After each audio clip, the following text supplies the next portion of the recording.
तो hello guys, कैसे हो आप लोग। मेरा नाम है आयुष और मैं आज एक्सप्लेन करूंगा एक ऐसे भालू की कहानी जो एक बच्चे को उसके घर तक पहुंचाने के लिए जी तोड़ मेहनत करता है।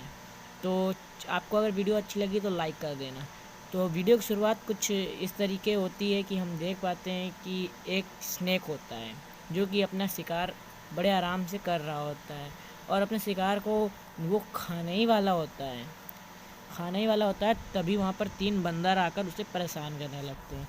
अब स्नेक को गुस्सा आता है और वो उन तीनों के पीछे लग जाता है, लेकिन वो बंदर ऐसो तैसो उससे बचकर निकल जाते हैं और हम देख पाते हैं कि एक भालू उसकी मदद करता है। सीन सीधा शिफ्ट होता है एक भालू के ऊपर जो एक्सरसाइज कर रहा था, लेकिन कुछ जानवर आके उसे परेशान कर रहे थे। कहीं बारहसिंगा आता तो कहीं कोई और आ जाता। वो उन्हें बार बार डांट कर भगाता था। और एक अंधा अंधा जानवर आता है जो इसको कम दिखता था और उसकी वजह से उसका पूरा ध्यान एक्सरसाइज से चला जाता है। वो गुस्सा होकर उसे डांटता है और उसे भगाता है कि मैं नहीं आऊँगा। हम देख पाते हैं एक रैबिट को जो कि अपना एक्सपेरिमेंट कर रहा था और चाँद बजा रहा था, लेकिन वो टूट जाता है और भालू के घर के पास एक छत्ते पर गिरता है, जिससे कि मधुमक्खी उसके पीछे लग जाती हैं। वो बच तो जाता है। अब सीधा हम देखते हैं कि एक बर्ड सामान डिलीवर करने के लिए जा रहा था, लेकिन वो एक्सपेरिमेंट के टूटे टुकड़े की वजह से वो वहीं पर गिर जाता है और उन भालुओं के पास जाता है और वो भालू उसे देखने जाते हैं। वो देखते हैं कि वहाँ पर एक छोटा सा बेबी है, भालू है, और उससे एक नक्शा मिलता है और वो उसे उसके घर छोड़ने के लिए निकल पड़ते हैं फिर शिफ्ट होता है सीन सीधा एक ऐसे बर्ड पर जो बहुत ही बोलता था, बहुत बक बक करता था, कहानियाँ सुनाता रहता था और उसके साथी उसके इस कहानी सुनाने की वजह से परेशान हो चुके थे और उसका मजाक उड़ाते। तभी हमें वो बर्ड वहीं पर उनके नाव पर मिलता है और उस बच्चे को चुप कराने की कोशिश करता है अपनी कहानियों से, और वो सक्सेस भी होता है और वो बच्चा हंसने लगता है, जिससे कि वो बड़ा भालू उसे देखकर खुश होता है और उस बर्ड को भी अपने साथ ले लेता है एक बड़े सफ़र में। तो हम आगे देख पाते हैं कि वो तीनों मिलकर चले जाते हैं और वहाँ शाम भी हो चुकी थी और सीन सीधा शिफ्ट होता है रात में, जहाँ पर हम देख पाते हैं एक भेड़ियों को। और वो भेड़िया इतना डरपोक था, क्या कहें, कि छोटी थोड़ी आवाज़ में वो डर कर तुरंत फ्रीज हो जाया करता था, जैसा कि आप देख सकते हैं। काफ़ी डरपोक था ये। इसी तरीके डरते डरते उन्हीं भालुओं के पास जाता है जहाँ पर वो सो रहे थे। तो हम देख पाते हैं कि भालू एक नदी के किनारे बड़े आराम से आग जलाकर सो रहे हैं, जहाँ पर भालू है और वो बर्ड है और बच्चा भी सो रहा है। हाँ, और हम आगे देख रहे हैं कि वो हम देख रहे हैं कि वो जो भेड़िया डरपोक था वो दौड़ते दौड़ते डरते हुए उन्हीं बड़े भालू और बच्चे के पास आ जाता है। और क्या ही मतलब वो डर रहा था, आप लोग देख कर फनी सीन में खुद हंसेंगे। और वो आता है और ये इन लोगों को देख कर वो खुद इतना डर जाता है कि वो फ्रीज हो जाता है, क्योंकि वो डरपोक था इस वजह से फ्रीज हो गया। और इनके इस चक्कर में वो बच्चा जाग जाता है और रोने लगता है। तो बड़ा भालू उन्हें चुप कराने के लिए रैबिट को कहता है, तो रैबिट नाच कर उसे चुप कराने की कोशिश करता है, लेकिन वो चुप नहीं हो रहा था। तो वो उसी बर्ड को कहता है कि तुम इसे चुप कराओ। वो अपनी कहानी भी सुनाता है और कहानी सुनाने लग, लेकिन हम देख पाते हैं कि उस बर्ड की कहानी का कोई भी प्रभाव उस बच्चे पर नहीं पड़ रहा था। वो लगातार रोते ही जा रहा था, रोते ही जा रहा था। लेकिन वहीं वह फ्रीज वो भेड़िया चिल्लाता है और उसके चिल्लाने की आवाज़ से वहाँ पर रो रहा बच्चा भी देखकर हंसने लगता है। और बच्चे को हंसते देखकर वो बड़े भालू ने उसको अपने साथ शामिल कर लिया और हम देख पाते हैं कि वो सभी मिलकर अपने अगले सफ़र के लिए चले जाते हैं। वो जा रहे थे एक बड़े से 2 पहाड़ियों के बीच में से, तभी हम देख पाते हैं वहीं पहाड़ी के पास एक शेर को। पर वो शेर खुखार नहीं था, वो बड़ा ही अच्छा शेर था। वो अपना दोस्त बनाना चाहता था और वो इतनी बढ़िया शायरी सुनाता था। और हम देख पाते हैं कि वो बोट आगे बढ़ने के बाद वहाँ पर एकदम धुंध सा आ जाती है और वो बोट जाकर एक बड़े से पत्थर पर टकरा जाती है, जिसके कारण वो बोट टूट जाती है। और हम इन्हें देख पाते हैं किनारे पर बड़ा भालू उन सभी को दोषी ठहरा रहा था कि इनकी वजह से ही बोट टूटी है। और इनकी लड़ाई देखकर वो बच्चा भी रोने लगता है और कोई भी अब चुप कराने के लिए आगे नहीं आ रहा था। तो भालू कहता है मैं खुद करा लूँगा, और वो उसके लिए रैबिट के तरीके बनकर नाचने लगता है। फिर नाचते हुए वो देखता है चुप नहीं हो रहा है और फिर भी नाचने के बाद वो कोशिश करता है चुप हो जाए। जब देखता है कि वो अभी भी छोटा भालू रो रहा है तो वो बर्ड के तरीके बनकर उसे कहानी सुनाने की कोशिश करता है। और ये देखिए बर्ड बनकर उसे चुप कराने की कोशिश कर रहा है। लेकिन अब यहाँ पर भी बात नहीं बन रही थी। क्योंकि बात नहीं बन रही थी तो अब वो भेड़िए के तरीके करने की कोशिश कर रहा था। अब वो भेड़िए के तरीके बनेगा तो यहाँ पर वो चुप कराने की जितनी भी कोशिश कर रहा था अपने पूरी कोशिश कर रहा था, लेकिन वो भालू चुप नहीं हो रहा था। हम देख पा रहे हैं कि अब वो भेड़िए के तरीके चिल्ला रहा है, एकदम बेकार लग रहा है। वो लोग देखकर अपने एक्टिंग को देखकर वो लोग हैरान है कि कितनी बेकार एक्टिंग कर रहा है, और फिर भी नहीं हंस रहा है। तभी वहाँ पर आ जाता है, एंट्री होती है टाइगर की। उस टाइगर को देखकर वो बड़े भालू ने छोटे बेबी को छुपा लिया।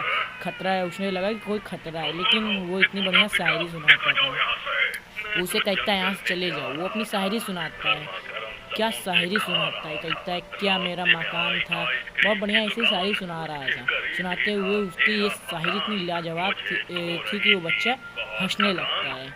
और वो भालू देखकर इन सभी को अपने साथ ले लेता है। और हम देख पाते हैं कि बड़े रेगिस्तान से होते हुए ये लोग किस प्रकार से आगे बढ़ते हैं। और ये जाते हैं आगे तो इनको एक मिलती है दीवाल को ये लोग फाड़ने के लिए आप सोच ही रहे थे तो बर्ड कहता है मैं तो उड़कर चला जाऊंगा, तुम्हारा क्या होगा। तो बड़ा भालू क्या करता है, कहता है मैं इन्हें क्यों ना यहाँ से फेंक दूँ और ये बड़े आराम से वहाँ पहुँच जाएंगे। तो वो कहता है अच्छा आइडिया है। और बर्ड उस छोटे से बेबी को लेकर उड़ जाता है और वो कहता है मैं इन्हें फेंक रहा हूँ। तो रैबिट को सबसे पहले वो पकड़ता है, उसके कान पकड़ेगा और कान पकड़ के उसे फेंक देगा। तो आप देख सकते हैं स्क्रीन में किस प्रकार ये बच्चे को लेकर अब जा रहा है। और आगे सीन में हम देख रहे हैं कि ये रैबिट को किस प्रकार फेंक रहा है। कैसा फ़नी सीन है, आप लोग देखकर हंसने खुद लगेंगे। और ये सीधा जाकर बर्ड के पैर पकड़ लेता है और कहता है हंस में तो बच गया। और ऐसे ही टाइगर आता है। अब ये डरपोक था भेड़िया तो ये तुरंत फ्रीज हो जाता है और अपने हाथ की उंगलियां फोड़कर इसे भी फेंक देता है और बड़े स्टाइल से इसे फेंक रहा था।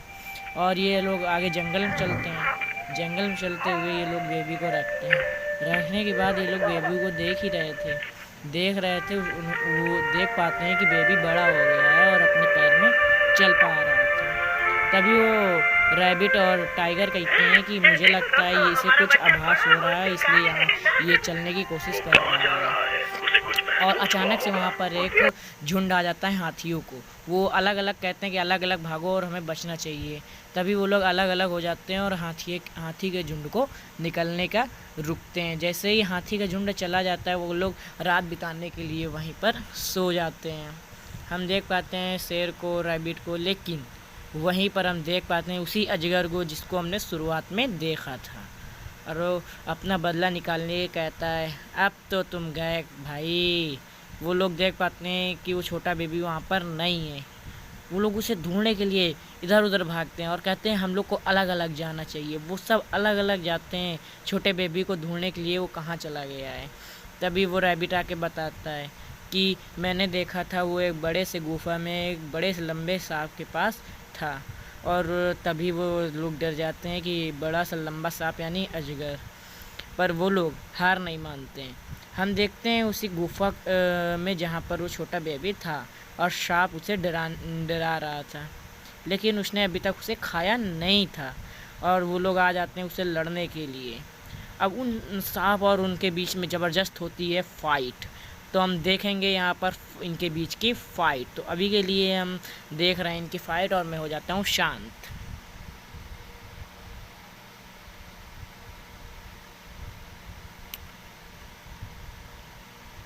हम देख रहे हैं पहले अब भालू आता है, लड़ने की कोशिश करता है लेकिन ये हार जाता है। क्योंकि सांप के दांत थे उसने अपने दांत मार दिए थे। पर अंत में सबने साथ में मिलकर उस बड़े से सांप को पकड़ लिया था और बांध कर उसे ज़ोरों से घुमाकर उसे बड़ी दूर फेंक दिया। तो हम देख पा रहे हैं अब वो अपने छोड़ने के लिए कह रहा है लेकिन वो छोड़ते नहीं है, उसे फेंक देते हैं। तो आप लोग कभी ऐसा मत करिएगा, अगर कोई माफ़ी मांगे तो माफ़ कर देना। तो हम देख पाते हैं सब लोग अपने एक दूसरे को शुक्रिया कहता है तुम्हारी वजह से आज मैं उस सांप से लड़ पाया। तो वो लोग कहते हैं नहीं, हम सब एक साथ थे इस वजह से लड़ पाए, हम लोग एक अच्छी टीम है। तभी हम उन्हें उस छोटे बेबी के मम्मी पापा को देखते हैं और ये अंततः उन दोनों को बेबी तक पहुंचा देते हैं और ये लोग काफ़ी खुश थे, हम देख पा रहे थे। अब सीधा हम देखते हैं कि भालू अपने घर पहुंच चुका है। अब घर पहुंच चुका है, सीन सीधा रात के बारिश के वक्त शिफ्ट होता है कि देखता है ऊपर से कुछ गिरा है और खरगोश रहा था रैबिट सो रहा था और ये लोग दौड़ कर जाते हैं देखने की क्या है। तब ये लोग देखते हैं खोलकर तो ये लोग एक और बेबी को देख पाते हैं और ये भालू कहता है अब फिर से नहीं कर पाऊँगा और अपना सिर पकड़ लेता है।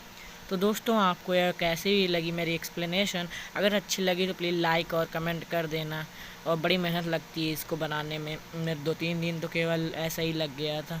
तो आप लोग कभी ऐसे बहादुरी के चक्कर में कि हाँ मैं बहादुर हूँ ऐसा वैसा करने की कोशिश मत करना, क्योंकि आपको पता नहीं है शायद बहादुर बनने के चक्कर में हमें केवल ये सब टीवी में मोबाइल में अच्छा लगता है। रियल लाइफ में मालूम है क्या हाल होता है, आप लोग खुद ही देख सकते हैं। मोबाइल एकदम घर में पढ़ते नहीं हो क्या?